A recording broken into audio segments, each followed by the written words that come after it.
Hello, hello. Welcome back, everyone, for another incredible week of the Max Potential Habits podcast. This week, I am beyond thrilled to have on one of my all-time favorite authors. And I'm not kidding when I say this. This is a woman who has massively transformed my life through her work. Her main mentor, or one of her prominent mentors, is one that I have followed. She was the first book I read, which was Debbie Ford, and the book is The Dark Side of the Light Chasers. And if you've been following me for a long time, you've heard me talk about that book. I've also talked about Nancy Levin, who is our guest today. She is a best-selling author and a master coach.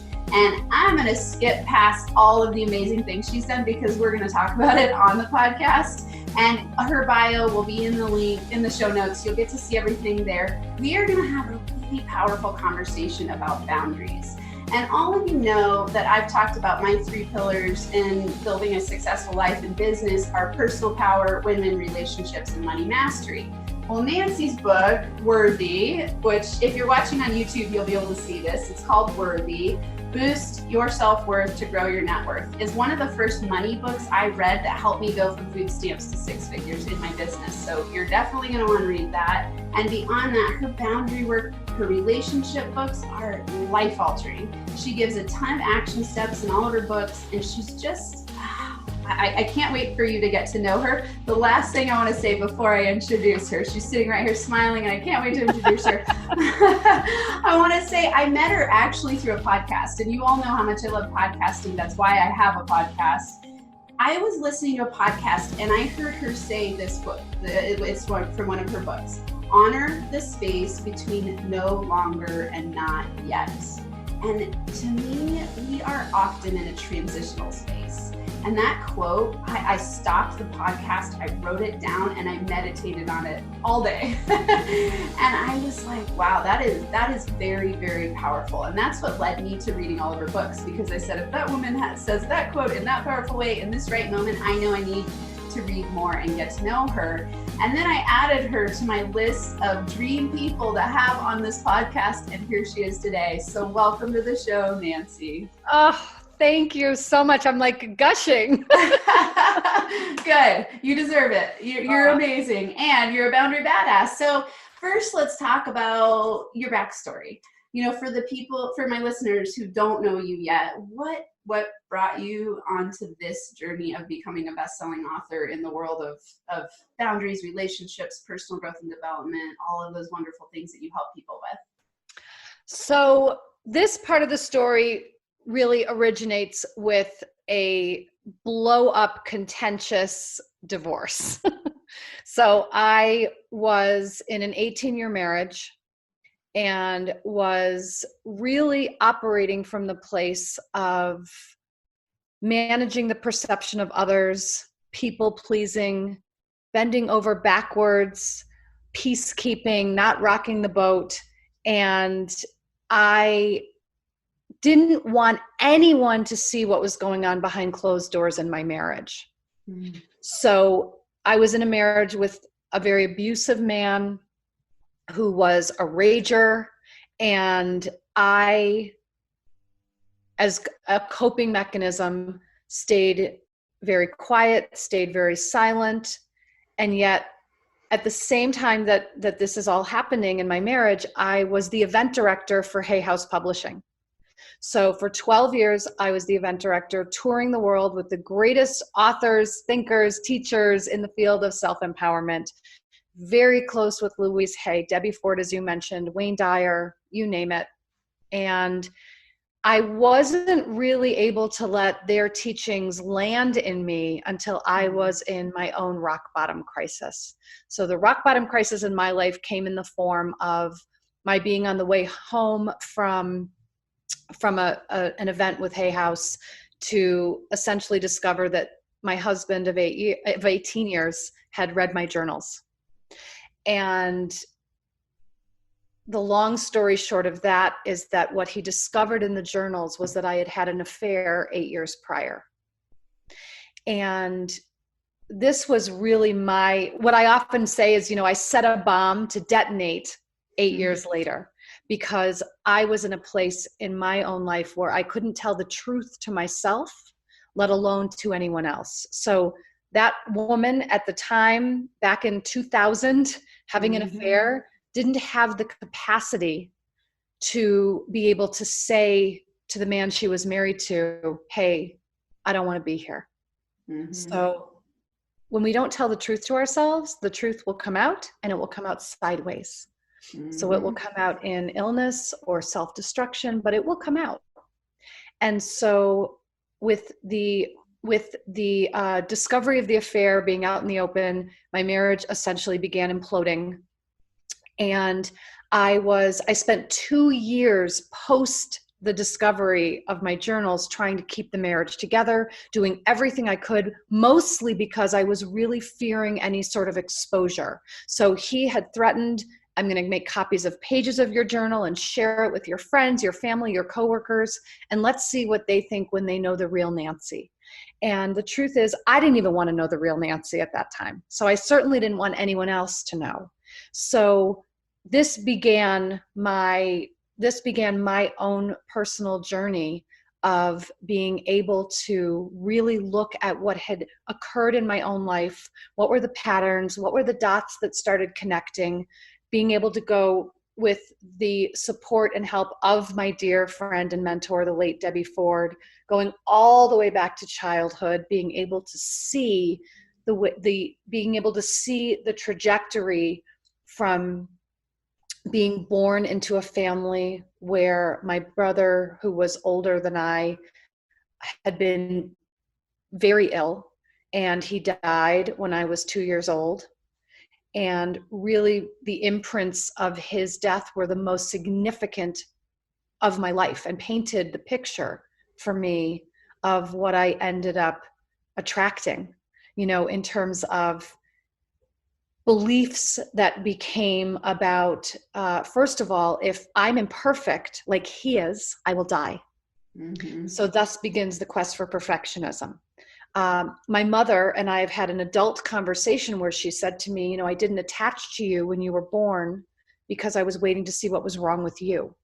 So this whole, another belief of there must be something wrong with me if I'm under this much scrutiny. Yeah. Better to be self-sufficient and independent and have no needs because his needs were greater than mine. Things like that. And then I really spent a good part of my young life trying to heal a grief in my parents that could never be healed.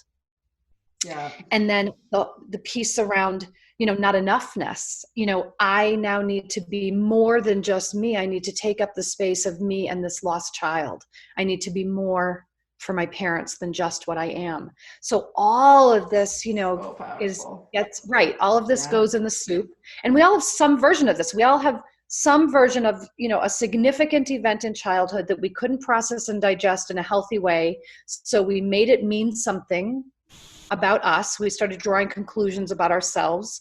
This is where the shadow beliefs originate, because we're unable to process it in any other way. And then these are the beliefs that start driving the bus of our lives. Yeah. And because beliefs are magnetic, we will draw toward us what we believe. So, fast forward to even the day I met my now ex-husband, it was as if he said to me on day one, "Hi, I'm broken." And I said, "Well, great. I am Superwoman. I will fix you." Perfect fit. Right. Perfect fit. And that's what happened, so as we became more enmeshed, I was sublimating all of my needs to serve all of his. And that was the dynamic in our marriage and in our relationship. And because I didn't know a way to get out, I did I did the only thing I knew how to do at the time. So, I'm not here being this advocate for infidelity, but it's my truth. And it's what I did at that time. And it is actually what gave me the ability to set myself free.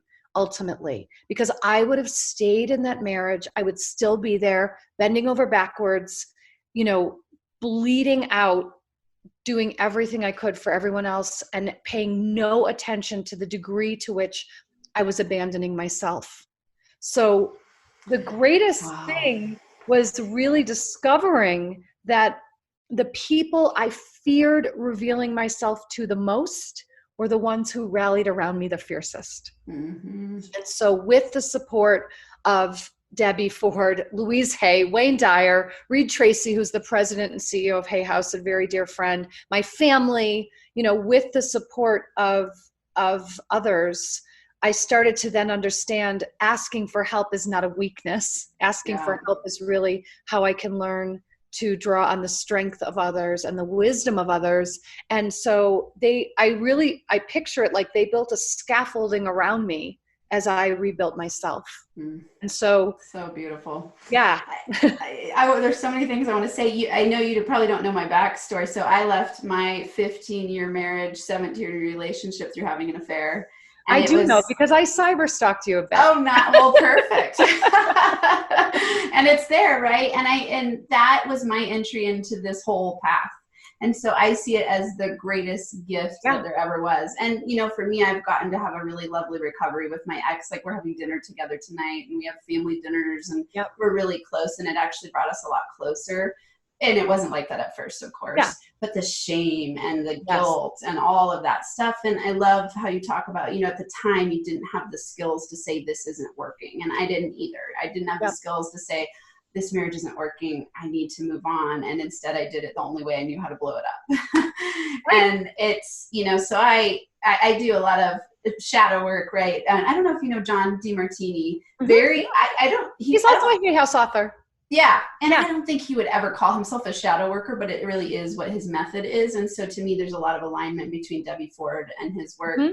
And it is the work that has set me free by seeing that shadow side and realizing that the closest people to you are going to embrace all parts of you, not just the ones where you put on the mask and look like you're perfect.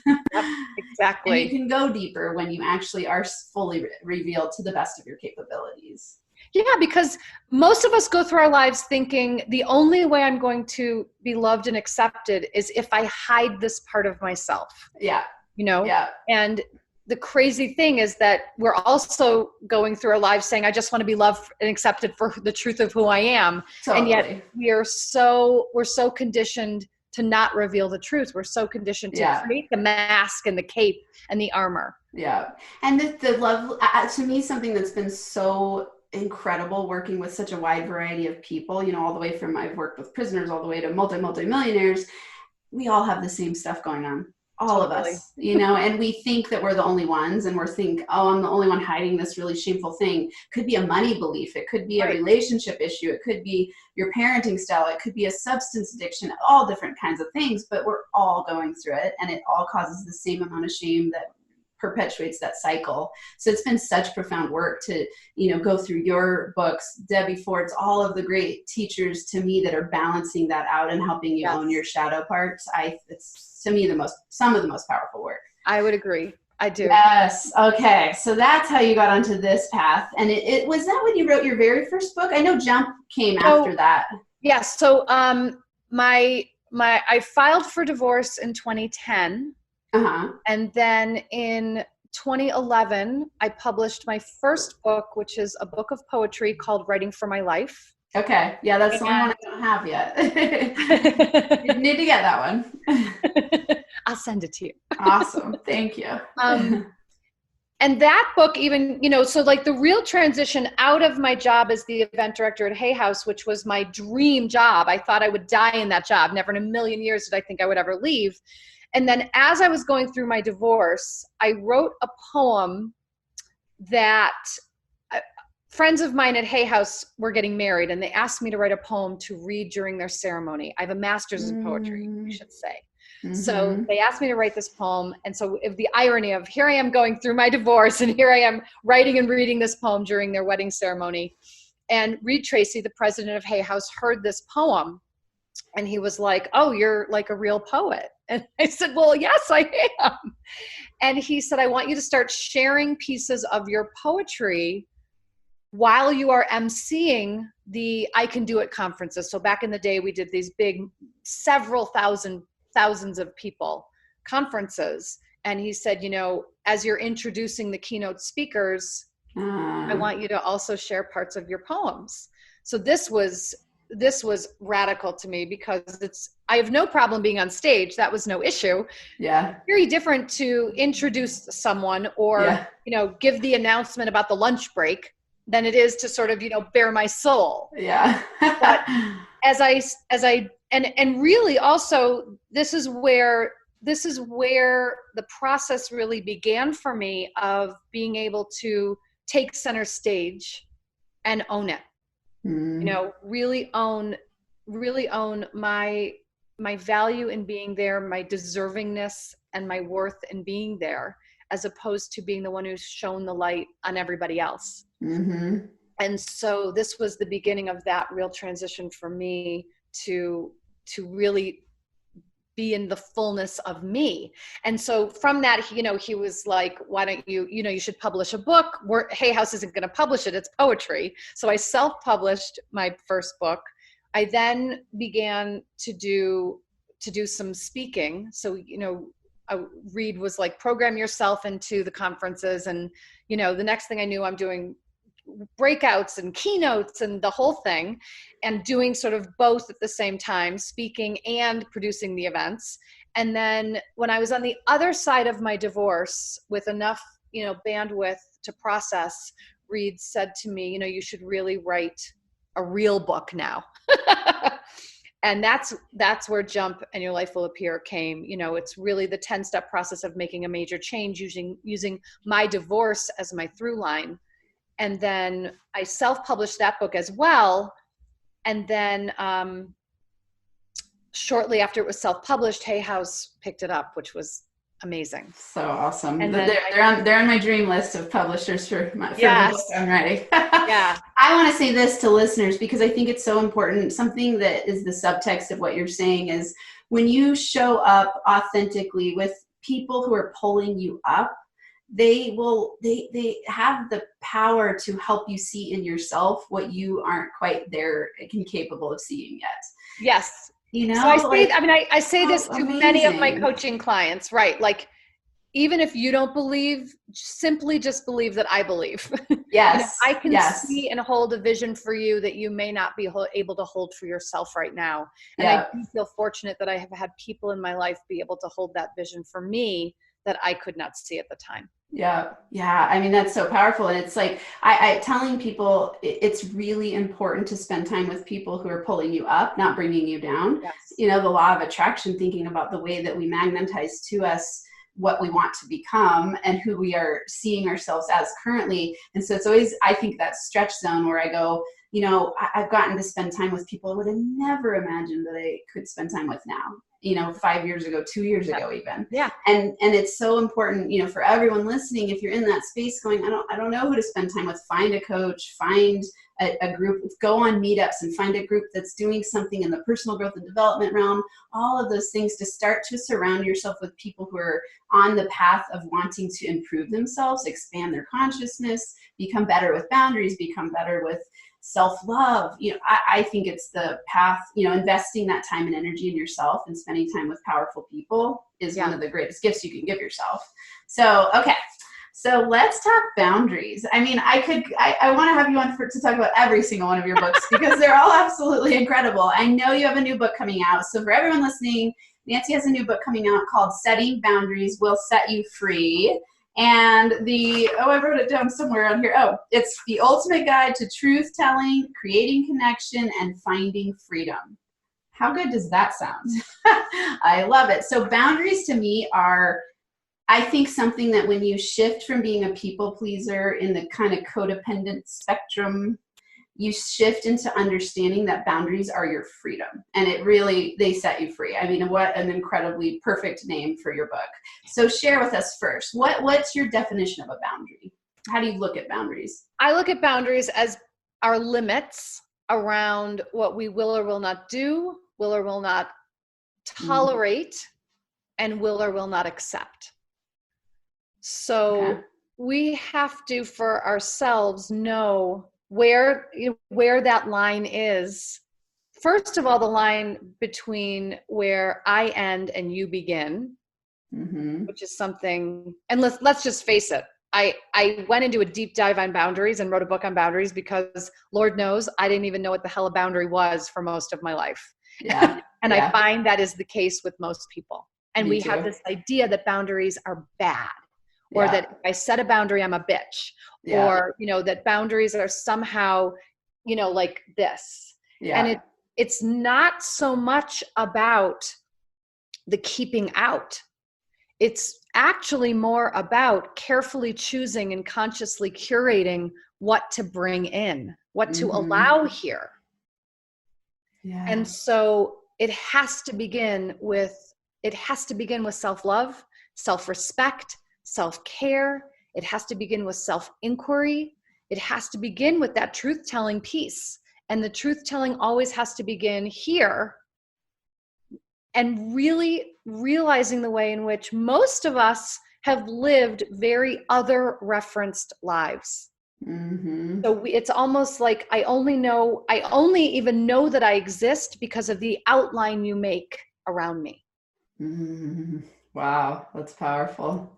I love that. And what you're saying, I hear, and there's shaping your life through the eyes of others. Yes. Shaping your decisions and what, yeah. And every, thinking about relationships, intimate relationships, even business relationships, colleagues, the way we show up with our bosses, the way we show up with our team members, clients, it affects every single area. If you aren't a master with your boundaries, you call it being a boundary badass or boundary badassery. I love it. Yeah. Then you're going to struggle in all those areas because you're going to take on too much work. I want you to share, but I noticed for me, the better I get at setting boundaries, my life just gets easier and easier and easier. And I'm way less resentful because I'm setting boundaries. Right? I mean, the number one way that you are in need of setting boundaries is that your resentment is overflowing. Yeah. And, the resentment builds ultimately because we're abandoning ourselves.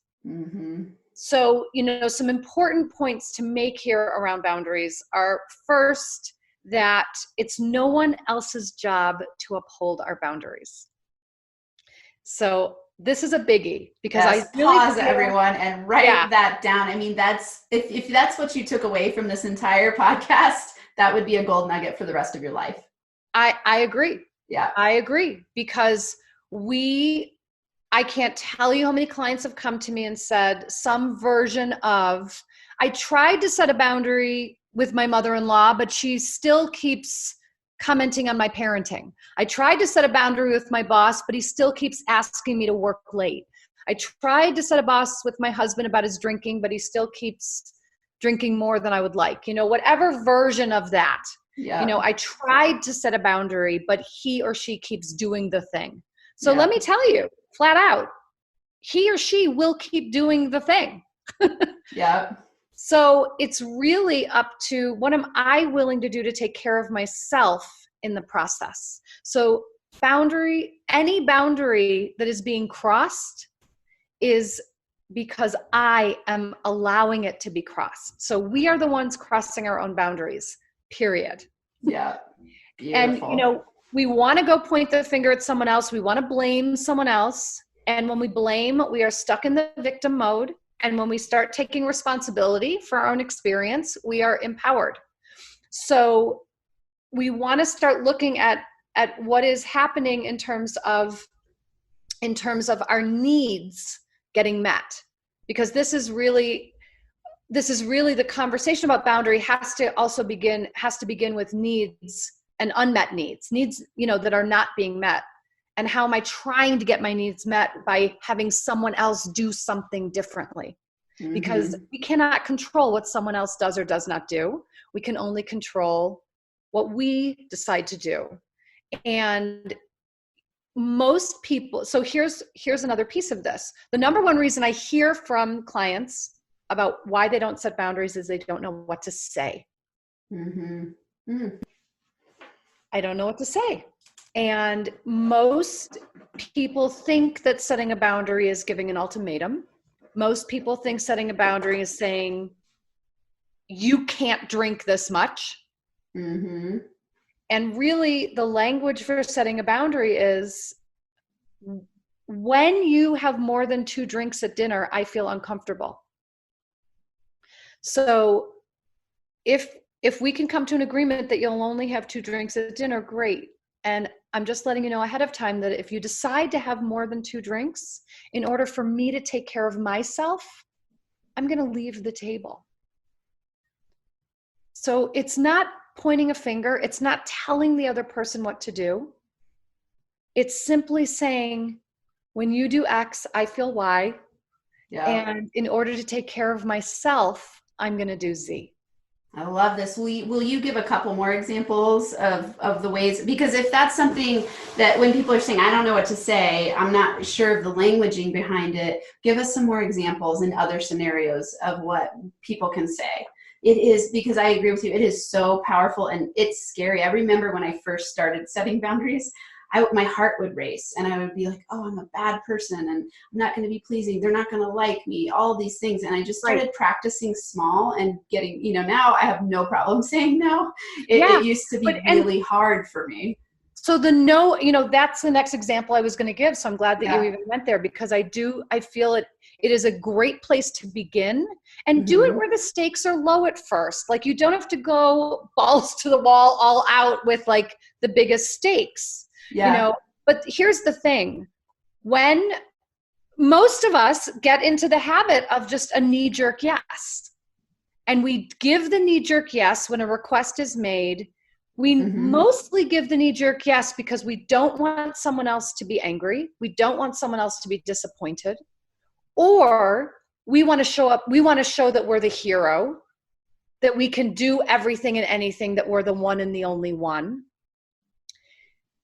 If a request is coming in and it's not a deep desire, it's a no.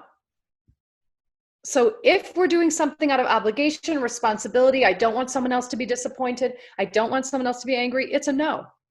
And I want to point out, I love what you're saying, because what the powerful moment there is to know that that's what's happening for you is to slow down and not have the knee-jerk yes. Exactly. Which was exactly what I used to do. It was like the automatic yes. So I often felt almost irritable when people would ask things of me, because I would have the knee-jerk yes without stopping to think, is this what I want to do? How do I feel about this? Is this obligatory? Exactly. Am I abandoning myself for connection? Exactly. Right. So we have to build, we have to build in the space, and that is a muscle we have to practice. Yes. Because what I tell my clients is, if you can say no right away, say no. Yeah. But if you can't say no, if you feel the knee-jerk yes coming, simply say, I will let you know tomorrow. Perfect. And then you're building in the space. Yes. Because then you're not reacting. The other thing is, little things that we're never taught. Just because someone makes a request doesn't mean we have to answer. Someone else's urgency doesn't have to be ours. Yes. And yet we get so into that, it really almost like compulsion. And we start to feed off of the energy of feeling like someone else needs something from us, so we need to respond or react. And the truth is, we don't. We can respond or react in our own time. And so we have to buy ourselves the time. It is powerful. It is. And I want everyone listening to stop and write these down. Okay. First, I will let you know tomorrow. How simple is that? But how often we don't do it.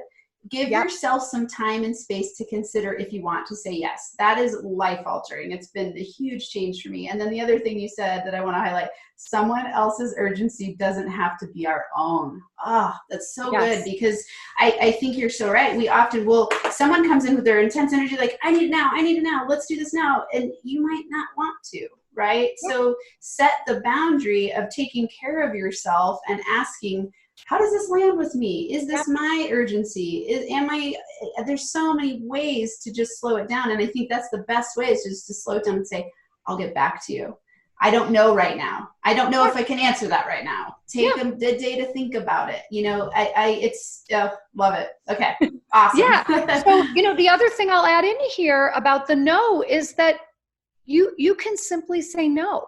Yes. And just no, period. You don't even have to justify or explain why you're saying no. And what I see time and time again is we think we have to apologize for our no. Yep. We think we have to give it a song and a dance, a story, an excuse, a reason for saying no. And the truth is, we don't. We can be gracious with a no. we can say something like, I'm so honored you invited me and I'm not available. Yeah. Or some version of that, but it doesn't even have to be, I'm sorry. We're so quick to apologize when we don't need to. And we're so quick to give, my dog, ate my homework and my, I have to take my so-and-so to the hospital and I have to do this. And I have to, we're so quick to like find some excuse, find some reason. Yeah. So here's what that is doing. Once again, you're caretaking someone else's experience instead of your own. You're putting someone else's experience over yours. Because when we do, back to like that, the knee-jerk yes is the way we abandon ourselves, because we are still we're other referenced. We're focused on someone else's experience. And we're so used to taking the hit. We're so used to being in that place of, I'll just do it. It's easier to just do it than to say no. And then that's when the resentment builds. Yeah. Because we all know what it's like to say yes and then think like 2 seconds later, how the hell am I going to get out of this? So this is what we are training ourselves from. And that's a good indicator too. If you have that knee-jerk yes, and then a second later, you're like, oh crap, be willing to show up and say, you know what? I rethought this. I actually changed my mind and I decided I'm not going to commit to this for what, Right. And that's it. Right. It's okay to backtrack. It's totally okay to course correct. Yeah. It's totally okay to like check in with yourself later and be like, I realized I said yes, but sitting with it, I realize it's a no. Yeah. I understand that this might be difficult for you. There are things, you can add things in, but it doesn't have to be that it's in some way taking yourself into the one down position of creating shame for yourself. Yeah. No. I want to add something here. I've noticed that when you interact with somebody who has really good boundaries, it is so relaxing for the other person because they know they can ask a question and you're going to get an authentic answer. It doesn't feel good to have people saying yes and doing things for you and then being resentful with you. Totally. You're not giving anyone a gift. You're damaging yourself. You're hurting the relationship. You're causing a whole bunch of wonky energy between the two of you. So when I know, let's say you and I are friends and I call you and say, hey, you want to go to coffee and you don't have time, but you say yes because you feel guilty. Then when we're at coffee, you're going to be sitting there resenting me. That's not enjoyable. It's not exactly. And I'm misdirecting my anger. Yeah. Yes. That's the other thing that we do, because the truth of the matter is, if I sit there and I'm feeling resentful, the bottom line is I need to take ownership of I'm feeling resentful because I crossed myself. Yeah. I said yes when I wanted to say no, and I didn't stand in the courage and the confidence to take my own needs into effect. And this is another piece that, it's a very, it's a metaphor, and yet it's very literal for many of us. Yeah. So, the invitation here is to take yourself into account as much as, if not more, than you take other people. We're so used to setting the table with the fine china, the silver, the crystal, and serving up the big juicy steak and the big juicy tofu, for someone else. And then where are we? We're in the kitchen, standing over the sink, eating the crumbs, eating scraps. And so that's what ends up happening. We're so used to just taking what we can get, or only giving ourselves something in restriction or deprivation. Yeah. And so, I'm really here to say, I want you not only to sit at the table that you've set, but I want you to sit at the head of the table. Yes. I want you to take yourself into consideration more than you take other people. So in hearing this, the response might be, isn't this selfish? And I am here to say that I am on my soapbox about reclaiming selfishness, because so many of us have disowned this quality and pushed it so far away. And to loop back to what we were talking about near the top of the show, what happens when we disown qualities, we draw people toward us who have these particular qualities we've disowned to hold a mirror back to us so that we can become more whole and see the parts of us that we've pushed away. So for me, in terms of selfishness, what ends up happening is if we've disowned our selfishness, we start drawing toward us people who we're going to start pointing the finger at. He's so selfish. She's so selfish. And it's the invitation to look at, how am I not selfish enough? And the truth of the matter is, we are everything. So I am selfish and selfless. We are everything, but we have to give ourselves the full capacity to be all of it. I honestly see selfish, self-care, and self-love together. They're like three sisters who are supporting us in honoring ourselves. So I say, be selfish. This is so powerful, because you're right. I think that a lot of people look at selfishness as narcissism, and there's such a charge on the word narcissism, and I teach people, you've got to have a balance of narcissism and altruism. Because if you're all altruistic, you're going to be a doormat. If you're all narcissistic, people aren't going to want to hang out with you because you're never thinking of them. In the balance of the two, you're showing up with equivalent exchange, which is you owning all parts and loving the selfishness within you. Because I think it's actually really narcissistic to not be selfish, which sounds very weird. No, but it's so true. It is so true. And, the other thing is that, what I see too, in the, like if you look at the narcissist empath connection, narcissist empath relationship, that the way the narcissism shows up in the empath is by thinking, I can fix, I can heal, I can save. It's the grandiosity, it's the grandiosity of thinking I'm the one and the only one who can fix, save, heal, rescue. Like martyrdom. The martyrdom, exactly. Yeah. Wow, exactly. It's so true. Yeah. I had a big shift in my thinking around this in the last few years when, I used to overly caretake, overly please, try to make everyone like me, which is impossible to do. And it caused a lot of mental chatter, because everywhere I went, I was always trying to make sure I'm saying the right things, doing the right things, being the right things, all of that. And really, as I stepped back and started looking at it, I was like, it was very, very self-absorbed. And I couldn't show up authentically. Right. And so it made it so that I couldn't, because I wasn't being selfish enough and going, where do I fit into this picture? What works for me? Who do I want to spend time with? I actually was constantly taking up space in an energetic way, and then resenting everyone around me. And it's exhausting. It's exhausting.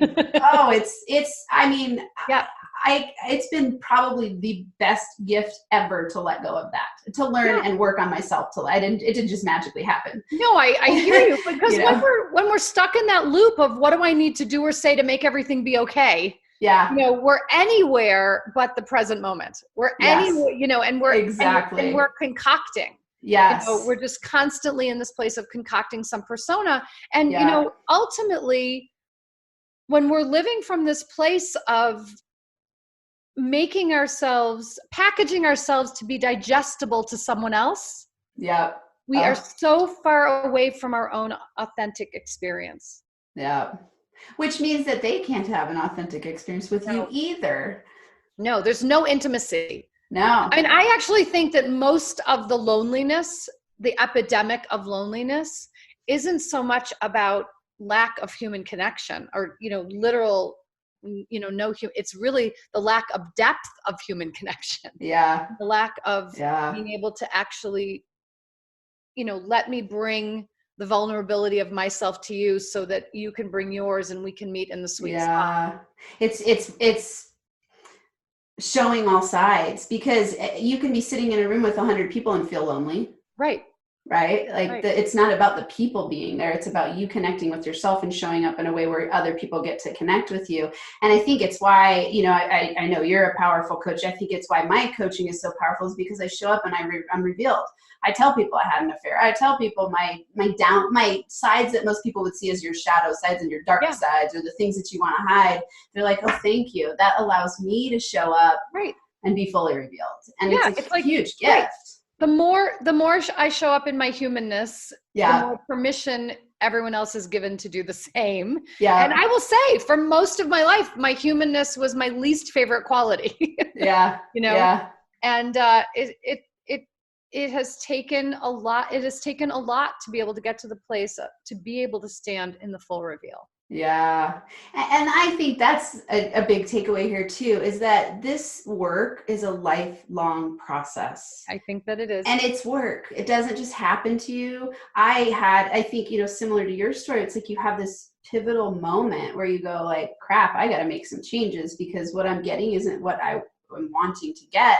I don't know the answers. I don't know the whole path. Obviously, the way I got here isn't how I'm going to get where I want to go. So I started seeking out everything I possibly could. And people ask me like, how did you change so quickly? And how did you do all this?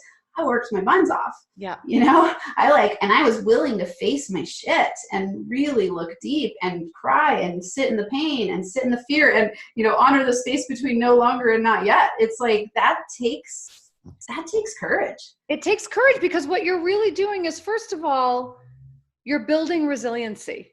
Yeah. And so it takes the courage to know also that I am creating a scenario in which I'm shortening the recovery time for myself.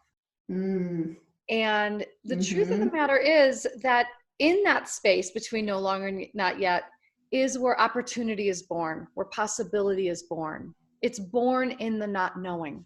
We're so attached to knowing.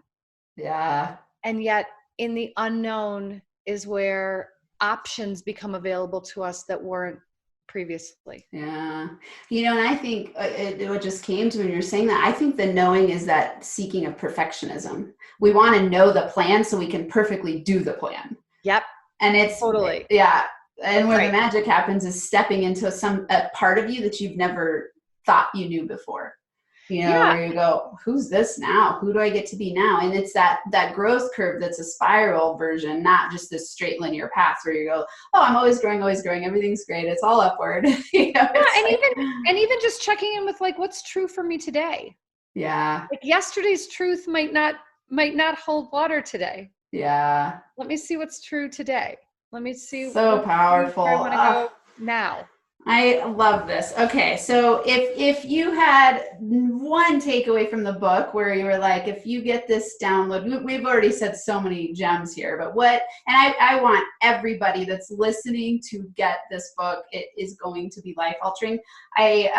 Nancy graciously sent it to me and I didn't know I had it. So I haven't read it yet, but it's on my list. I've read all of her other books. They've been life-altering. I have recommended them to countless people, and you will change your reality if you actually read the books and do the action steps that are in the books.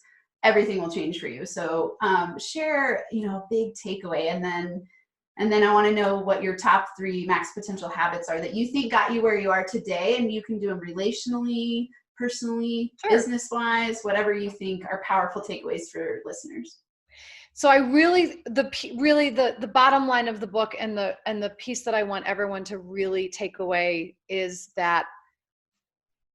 owning that it's you who's crossing your own boundaries. So it's ultimately about taking responsibility for your own experience, so you aren't blaming someone else and staying in the victim mode. We have so much more power than we allow ourselves to tap into.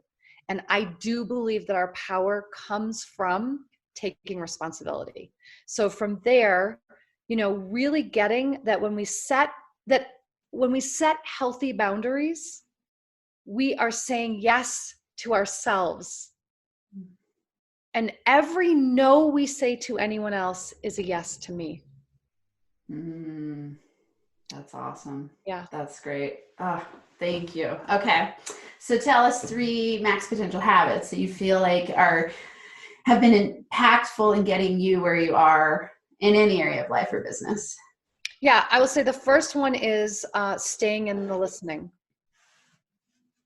It is something that I think makes me a natural coach and makes every interaction that I have even richer, because I really enjoy staying in the present moment and being in the listening.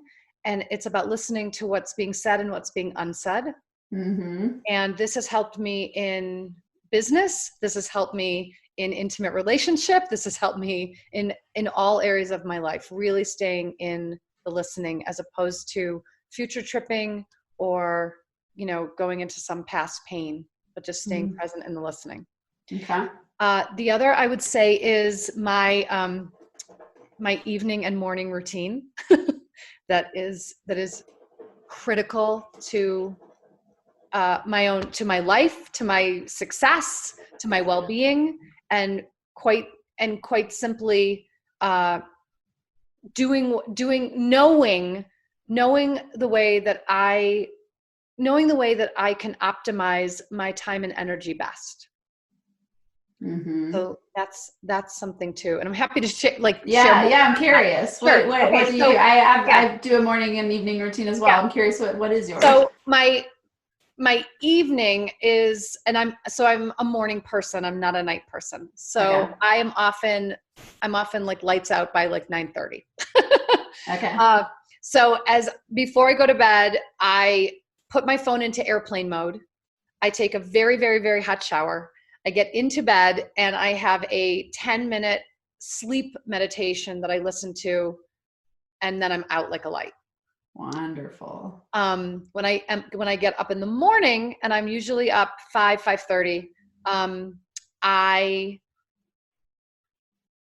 first thing I do is meditate.